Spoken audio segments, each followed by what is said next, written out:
Part number 2 of me getting Dusty to care mildly more All right, let's see it. about tournament basketball play. All right. You pushed back against the debut last year, and then you watched it and you said, hey, there was some extra stakes. That was a little bit more fun. Very, very mildly. But you did. Yeah, but that I always lean back on, what is this even going to mean? Because remember the championship game? The Lakers won the championship, and they played the Indiana Pacers? They did. It did. Two teams that went deep into the playoffs. Well, I mean, the Pacers did. Pacers made the Eastern Conference Finals. Yeah. You know? But everybody got hurt. Yeah, I'm just saying. They still did. Literally everybody got hurt in the East. They still did. But it also, I think it served as that in-season tournament did serve as a massive coming out party for Tyrese Halliburton. Yeah, it did. And that was the one thing that I said it was really good for young teams who have budding stars like Indiana and Tyrese Halliburton. Because it really did. It forcibly puts other teams on national TV. Yeah. And what I have been told by shareholders in the NBA on the media side of things is that every organization not named the Lakers and the Knicks is sick and tired of 50-plus Lakers and Knicks games on TV. 100%. We don't care. We don't want to watch that. Our consumers don't care. The league cares because those are the franchises that, you know, the big cities, and they draw ratings, blah, blah, blah. But they're not the lifeblood of the league. And ESPN is going to continue to pump out LeBron content because it's the cheapest possible way to stay relevant instead of actually doing stuff. But what this tournament does is it does give the opportunity to highlight smaller market teams, to grow stars. And that's, I think, the biggest thing about this is important. And today, the schedule has been released for every team. The Portland Trailblazers, they are in a bracket this season because you do the draw for your pool play with the Minnesota Timberwolves, Houston Rockets, Sacramento Kings, and LA Clippers. Hey. What's interesting about that is you don't have any traditional rivalries really there. So I think you do. No, but I think that's okay. Though. I know. I think it's good. That's what you want to have. Is the rivalry games should stand on their own. I thought a few years ago the NBA leaned into rivalry games, rivalry week, and they missed the mark because I think a lot of teams are like, this is our rival. I think they did the Blazers and the Jazz. I think that's what they did. When it was like the closest thing the Blazers had for a rival really at that point in time was the Nuggets. Yeah, Nuggets or the Thunder at that time. And it was like, but even then, if we're going to squint at that, okay, whatever. But I think that creating rivalries and making rivalries, they can do it and manufacture it in a different way than the in-season tournament because what you want to do is showcase young talent in the in-season tournament. I do believe that is so beneficial for the NBA. I think that is, if you're looking at the reason why the NCAA or the in-season tournament should exist, it is for that promotion of non-traditional stars. Yep, and you and I are actively watching Sheffield United play Wrexham right now in the Carabao Cup. And I think like this is kind of the same thing. The Vancouver Forward text line. I'm a fan of the NBA in-season tournament because it resembles Premier League FA Cup. And yes, that's what they're going for. And obviously you don't have the cross-league competition or the cross-division, levels. That was something they talked about at the Olympics, that FIBA and the NBA are starting to have those conversations about, do we have this crossover? A Champions League kind of where. And that's the cool thing about like the FA Cup or the U.S. Open Cup that we have here in soccer, where every level of soccer in the United States, you can play your way up from. Hell, there was like a rec league team that ended up playing the Portland Timbers one year, right? Like you can work your way up. If you win those games, there you go. You can work your way up. If that is a thing that's where you'll start going, all right, this is a little bit cool and this is a little bit more fun. The in-season tournament for the NBA, they tried to make us care about it like it was some sort of championship this year. They forced the Lakers to raise a banner, for God's sakes. Yeah, they were not thrilled about that. You shouldn't be doing that. But if you want to focus on it as a promotion of the young talent and a reason why players will play a little bit harder, financial reasons, then give us some of that, because there were more intriguing games during the regular season than we've had before. Yes. And players did care a little bit more than they did before. And there's also the extra juice of the point difference actually mattering. And so you had some shenanigans at end of games. Instead of like running the clock out, like teams were still trying to score. We saw that in the Olympics. Yeah. Teams got a little salty about that. And I'm like, good, yes, good. Let the hate row through you. It's perfect. Yeah.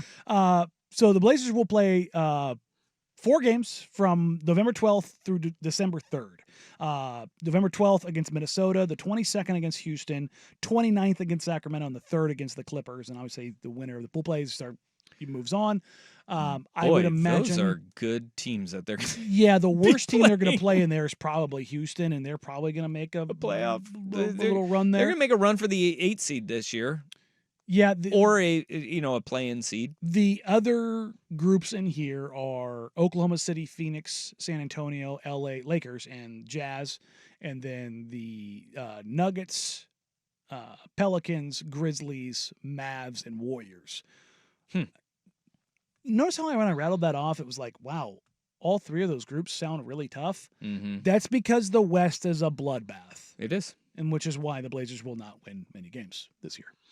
Like they didn't win many games last year either. No, they won 21.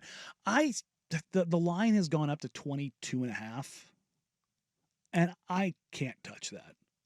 You think that's too much? I don't. Well, no, I think it's perfect. Yeah, I think it's a perfect line. I wouldn't want to touch that. It's just no, thank you. I'm not going anywhere near that line. Mm-mm. Well, because one thing that we don't know either is, at what point do they actively start shutting guys down again? I don't think they need to. I mean, in the beginning of the season. Like no, at the beginning of the season. I said at what point? You're not going to do it in December. No. But what I'm saying is, think about this. If they played everyone fully, let's give them perfect health throughout the season, how many wins would they have without shutting anyone down?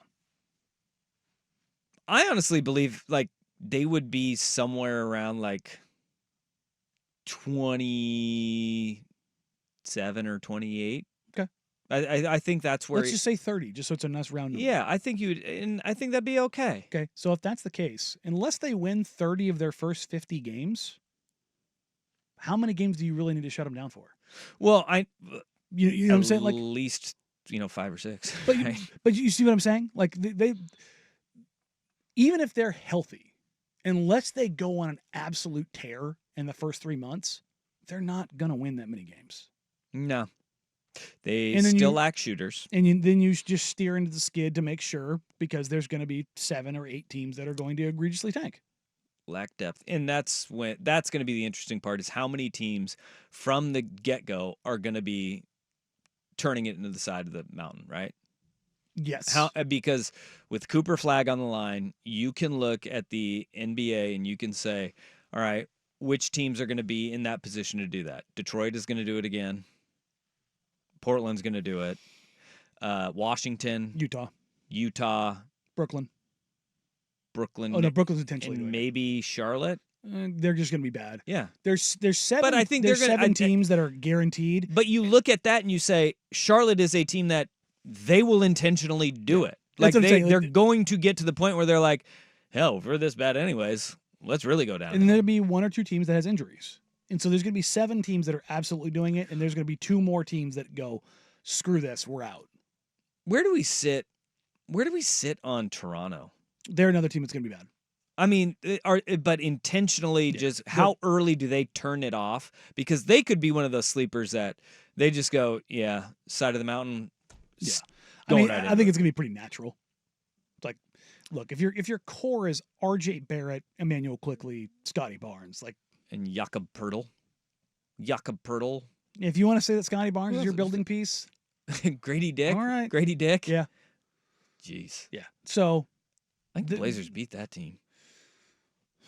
It depends on. The Blazers beat that team. They did last year. Yeah. So. I mean, that's a bad team. Yeah. But they play in the East. Yeah. And then that's the thing is, like, they're going to end up chewing each other up in the East. So.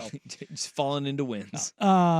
I believe we're getting the actual schedule in 2 days. I've seen a version of it. The Blazers have 1 singular national TV game. And no, I'm not talking about NBA TV. I'm talking about the league partners, TNT, ESPN, NBC will be next year. one national TV game. It's Milwaukee Bucks. Sweet.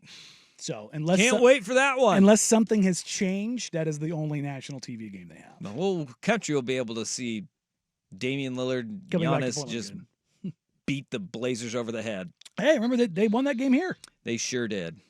It's crazy. They sure did. So that's your hot Scoot Henderson schedule said, news. I didn't know this place got loud. I didn't know this place could get loud like that. Yeah. Yep, it can, Scoot. It can. That's tough.